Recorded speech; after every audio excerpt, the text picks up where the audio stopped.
Hi, I'm Mia. I'm 29 years old, and I recently went through a divorce from my husband Fred a few months ago. Fred and I first met in college, where we shared a few classes and often sat together. We hit it off and soon found ourselves falling in love. However, there was a challenge in our relationship. Fred's mother, Holly, she seemed to dislike me for some unknown reason and made efforts to come between Fred and me. I used to talk to Fred about how uncomfortable his mother's behavior made me, but he never took any action. He found it hard to stand up to her because she was all he had while growing up. So I decided to let it slide and endure her constant criticism. She loved finding fault in everything I did, even things she didn't know about. I suspected Fred was sharing details with her, which only fueled our arguments. After a lot of fighting, Fred agreed to stop sharing personal information about me with his mother. We dated for around 3 years before tying the knot. Despite Holly's attempts to sway Fred, our bond remained strong. We distanced ourselves from her for a while. During that period, both of us scored promotions at work. Although I earned slightly more, we divided our expenses 60/40ths, with me covering the larger share. While our relationship flourished, I felt the need to pursue a hobby for personal fulfillment. Design had always intrigued me, so I decided to explore graphic design, something I could do from home. Without Fred's knowledge, I invested in courses and equipment, keeping my project a secret. I preferred keeping my ventures private as not all of them panned out. The only person I confided in was my best friend Jess. I've picked up a new interest. Another one of your hobbies you'll ditch soon. I hope not. I aim to make good money from it. Really? Finally getting paid for a hobby? Yes, actually, I'm delving into graphic design. Great choice. It's a lucrative field. I've taken some courses and want to start freelancing. I might start a business. Starting solo might not be my style. I was thinking of joining a firm. Nah, that's too routine for you. I have friends starting businesses. You could design their logos and websites. That sounds fantastic. The people Jess introduced me to were wealthy risk takers willing to invest in a beginner like me.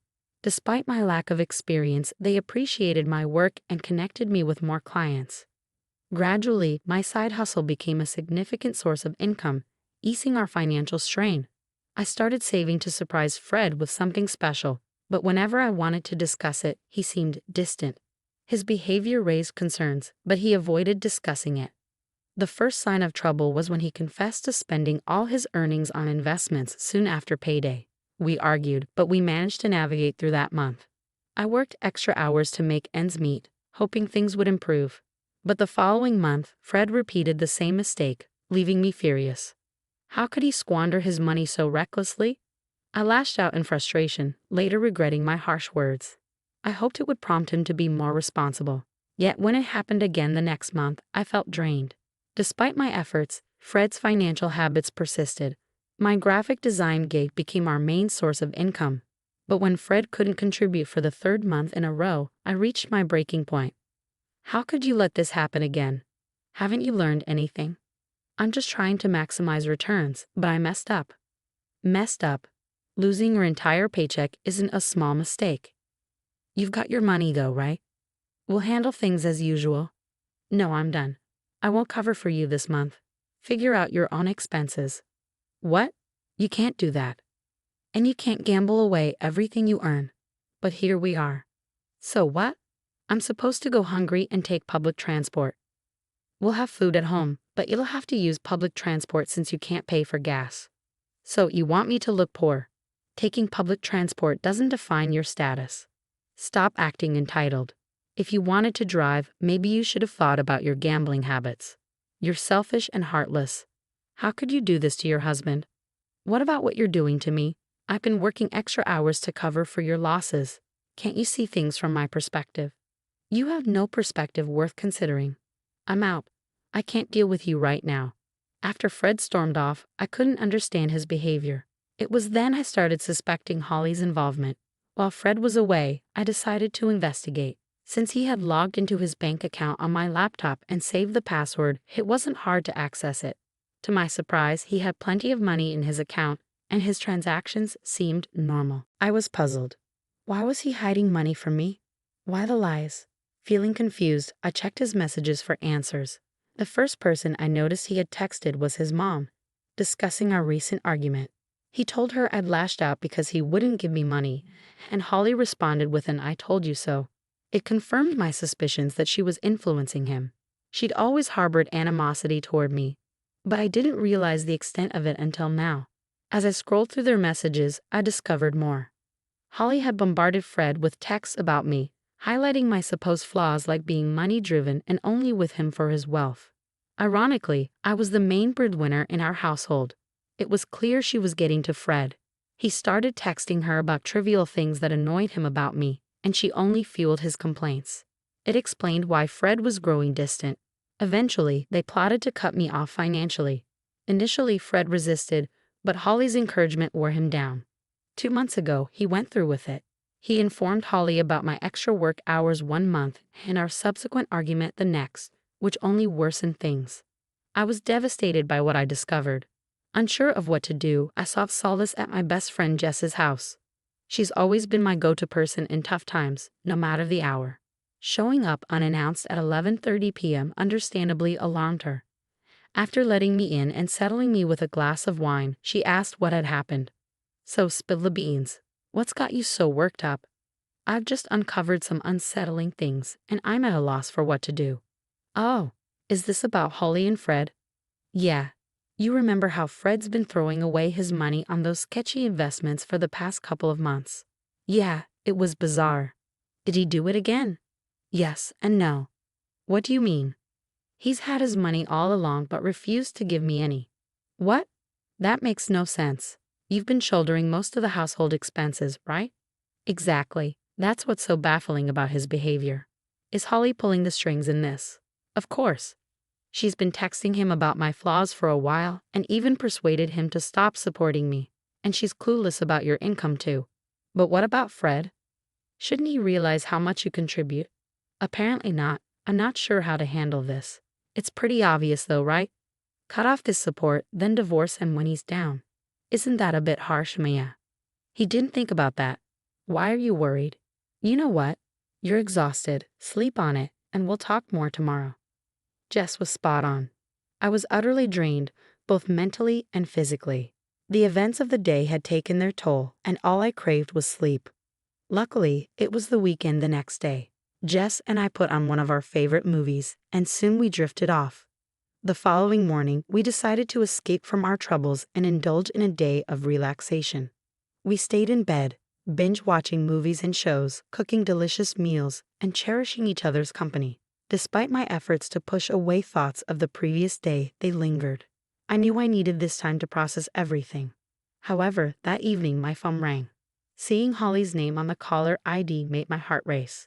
Unsure whether to answer, Jess encouraged me to take the call. With trembling hands, I answered. "Hello, Holly. You're despicable." "Whoa, hold on. What's this about?" "You're just after my son's money, aren't you?" "Excuse me? Is that why you cut off his expenses?" "No, he's been squandering his money on those foolish investments. I can't keep supporting his reckless behavior." "Well, that was all a test." "A test. I wanted to show Fred that you're only with him for his wealth, and you proved my point. Don't you think you've crossed a line meddling in our marriage? Who are you to judge me when you're the one chasing wealth?" "Fine. I don't want my son's marriage to fail. What do you suggest we do to fix things?" "I want you and Fred to split everything 50-50ths. Everything." "Are you serious?" "Yes. Let's see how long you can handle it. I'll draft a contract for both of you. Once signed, you must stick to it." "Fine. If Fred agrees, we'll do it. I want a copy of that contract." "Agreed. We'll discuss further on Tuesday." I couldn't believe this was the state of my marriage, and anger surged within me. How dare Holly accuse me of being a gold digger, and how could Fred tolerate it? I'd supported him through everything, even his mistakes and lies. When I shared the call with Jess, she smiled, helping me see the silver lining. Splitting everything evenly meant Fred would have to shoulder his share of our major expenses. He had no idea about my side hustle, which I kept secret until it gained momentum. I wanted to surprise him with its success and buy him something extravagant. Knowing I had a solid backup plan brought me relief in that moment. Tuesday arrived sooner than expected. Jess joined me after we finished work, eager to witness the unfolding events. Upon our return home, we found Holly and Fred already there. Fred was preoccupied with his phone, while Holly sat with the lawyer, tweaking what seemed to be the contract on his laptop.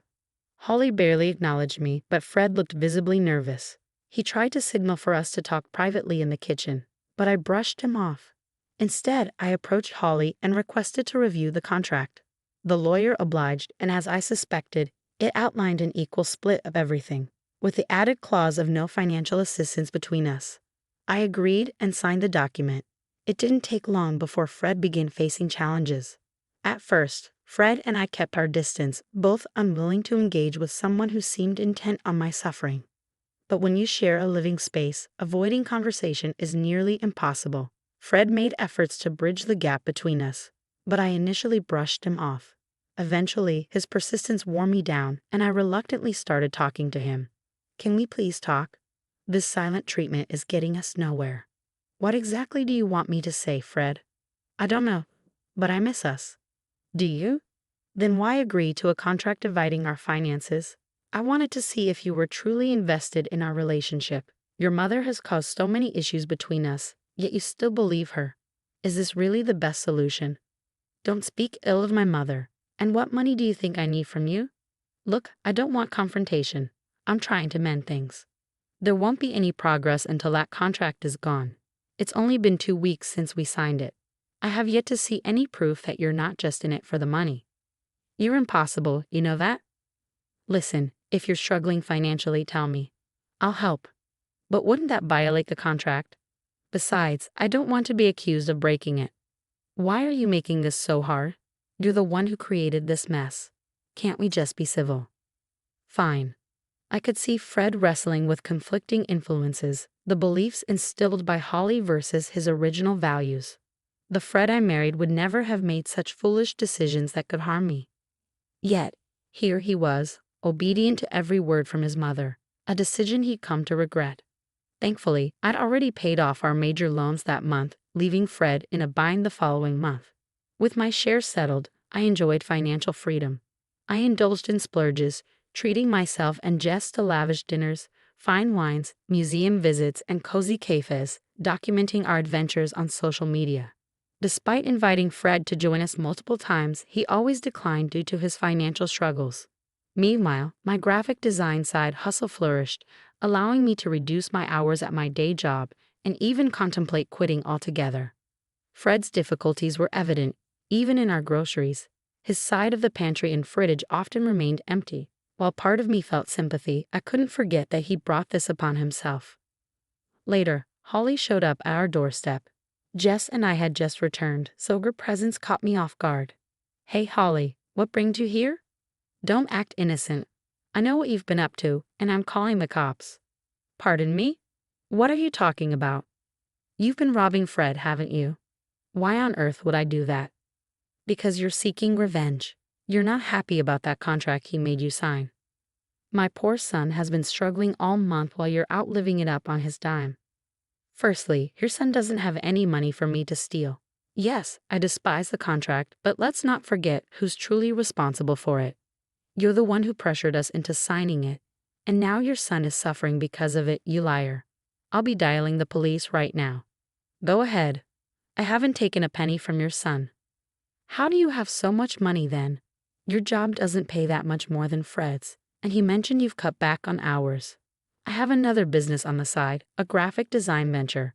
I intended to surprise Fred with it until you filled his head with nonsense. You started a business without telling me. I plan to buy you a car with the money I earned. How much do you make from it?" "More than you think. You lied. I didn't do anything wrong. I was trying to do something nice, and you ruined it. Since you care so much about your son, maybe you should support him."